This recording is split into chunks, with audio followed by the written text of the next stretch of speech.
It is good for companies, small and medium businesses, to invest in the future. That is our approach, and now our approach works. Essex. Mr. Speaker, the third round of NAFTA renegotiations has started, yet the U.S. has not brought forward expected demands on rules of origin, leaving 550,000 Canadians worried in the auto sector and having great uncertainty.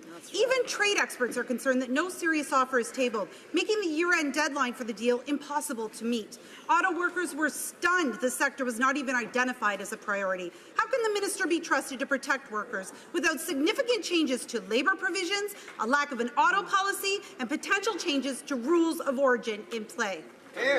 Honourable Minister of Foreign Affairs. Mr. Speaker, I want to assure Canadian workers in the auto sector and in all sectors of our economy that we are strongly and in a very prepared and confident way defending their interests at the NAFTA negotiating table. Excellent. That is why we have put forward the strongest, most progressive labour provisions ever put forward by Canadian trade negotiators. When it comes to autos, I held a consultation on Friday afternoon with representatives of the auto sector. This is very much top of mind for us, Mr. Speaker. Excellent. L'honorable député de Berthier. The honourable member for Berthier-Masquinongé. Canada's chief negotiator is expecting that NAFTA negotiations will include rules of origin, but that hasn't been part of the discussion. With no updates from this government, the automotive sector is concerned about the effect of rules of origin under a new NAFTA. Given that there has not been a new car factory in Canada for 10 years and that Mexico has built many, are the Liberals going to be honest with Canadians and guarantee that they are going to protect jobs in the automotive sector? The Minister of Foreign Affairs.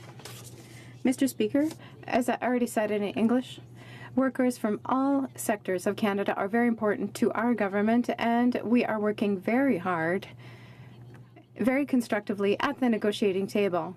That is why we have a chapter on workers' rights which is very strong and progressive. When it comes to the automotive sector, I've had productive discussions with the leaders of that sector, and I can assure Canadians that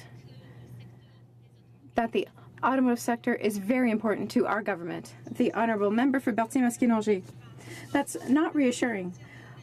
Within the context of negotiations with U.S. and Mexico, supply management is under attack. Our producers are worried about the Liberal government's ability to stand up for producers. Several times there have been protests, or rather the government has said that it supports supply management, but when the microphones are closed, there seems to be breaches in the agreement with the Canada-Europe agreement. Will the government commit today to not open a breach into our supply management system? Yes or no? The Honourable Minister of Foreign Affairs. Mr. Speaker, we are here to help our dairy producers and the entire sector and to defend supply management. I would like to remind everyone that the United States have a surplus in their dairy sector, and that's what we have said at the negotiating table.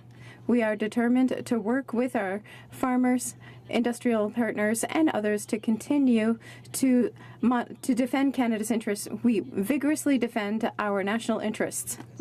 That's not quite the answer that we were asking for. Mr. Speaker, this week, U.S. and Mexico plan to tag team against our supply management system during the NAFTA talks. Unfortunately for our producers, they are not in good hands with this government. When the cameras are rolling, Liberals will say they will protect supply management. But when they're off, the Liberals are giving more and more access to other countries like they have in CETA and now TPP 11. Can the Liberals promise to our producers that they will not grant further access? Honourable Minister of Foreign Affairs. Mr. Speaker, I would like to remind the member opposite of something that our chief negotiator said in a scrum yesterday, which is that at the negotiating table, we have not yet received U.S. proposals on the dairy sector, so it's important for people to understand that. Sure. When it comes to our dairy farmers, we will defend their interests vigorously at the NAFTA negotiating table.